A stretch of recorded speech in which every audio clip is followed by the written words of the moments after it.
Press the bell icon on the YouTube app and never miss another update.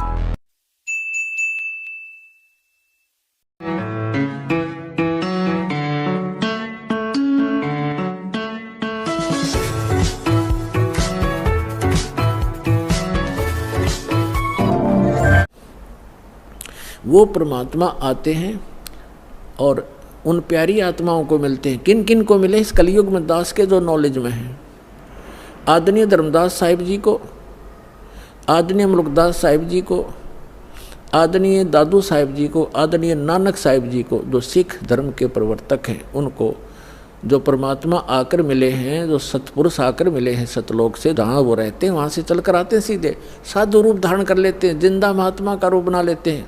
आदरणीय गरीबदास साहिब जी को गांव छुड़ानी जिला जज्जर हरियाणा वाले को, आदरणीय गीसा दास साहिब जी गांव खेखड़ा जिला मेरठ उत्तर प्रदेश वाले को।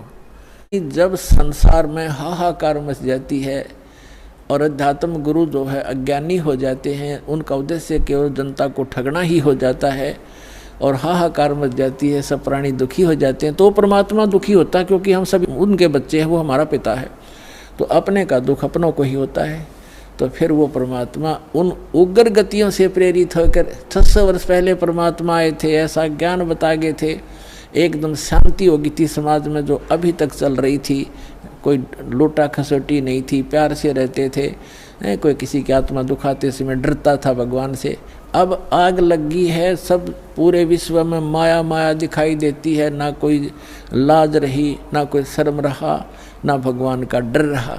तो अब पुनः स्थापना करने के लिए उस शांति की और भक्ति की परमात्मा ने पहले से ही वचन बोल रखा था कि जब कलयुग 5500 वर्ष बीत जाएगा तब मैं अपना दास भेजूंगा, उसको पूर्ण ज्ञान दूंगा। वैसे तो भगवान ने कहा था मैं स्वयं आऊँगा 12वें पंथ में, गरीबदास वाले पंथ में। परमात्मा नहीं आए तो दास को भेज दिया, वो कंप्लीट स्पिरिचुअल नॉलेज और पूरी पावर देकर, उस परमात्मा ने अपनी पावर देकर। तो अब पुनः स्थापना होगी शांति की। तो अब यहाँ क्या बताते हैं कि उस परमात्मा को यहाँ की उग्र गतियाँ यानी खतरनाक स्थिति प्रेरणा करती हैं, तब वो परमात्मा एक सुभर शरीर, सुंदर शरीर धारण करके यहाँ प्रकट होता है। जैसे 600 वर्ष पहले आए थे, उस समय भी पूरे जो है अध्यात्म मार्ग में लूटे खसोट चल रही थी, ऊत भूत की पूजा होती थी, ये दरे ढके पर ला रखा था सबको। तो परमात्मा ने आके पुनः स्थापना की थी और 64 लाख से सो गए थे उस दानक के, जिसको धानक कहते थे, दुल्हा कहते थे। यदि वो परमात्मा ना होते आज से 600 वर्ष पहले भारत वर्ष के अंदर 64 लाख से सोना कोई बालकों का खेल नहीं है। और सबको परमात्मा ने भक्ति से चार्ज किया, उनको सुख दिया, उनके आने वाले बच्चे उनके घर में जन्म लिया, वो अच्छी आत्माएं हुई। तो अभी तक चल रहा था, हमारे समाज में शांति बनी हुई थी। अब ये 50 वर्ष से उरे बिजली गिरती जा रही है और अब तो पूछो ही मत। हे भगवान, जहाँ देखे माया माया दिखाई देती है, कोई शराब पी रहा है, कोई मांस खा रहा है, सरेआम हो गया।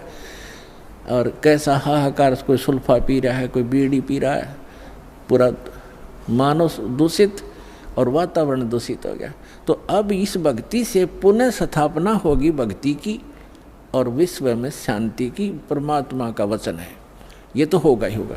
तो संत रामपाल जी महाराज की जय, संत रामपाल जी महाराज की जय। आओ सब मिलकर जागरूकता लाए, पाखंड और अंधविश्वास को जड़ से मिटाए। अंधश्रद्धा भक्ति मानव जीवन के लिए बेहद खतरनाक है। शिक्षित समाज से निवेदन है कि नकली और शास्त्र विरुद्ध साधना बताने वाले धर्म गुरुओं से बचे तथा नकली धर्म गुरु का विरोध करे। सभी धर्मों में पाखंडवाद चरम सीमा पर है। समाज को चाहिए कि गलत साधना बताने वाले धर्म गुरुओं का डटकर विरोध करे। पुस्तक अंधश्रद्धा भक्ति खतराए जान को पढ़े। हमारे इस वेबसाइट पर जाकर इस पुस्तक को निःशुल्क पाए, या फिर आपका पूरा नाम, पता और फोन नंबर इन नंबरों पर SMS करें। अवश्य देखिए जगतगुरु तत्वदर्शी संत रामपाल जी महाराज के मंगलमय प्रवचन हर रोज इन चैनलों पर।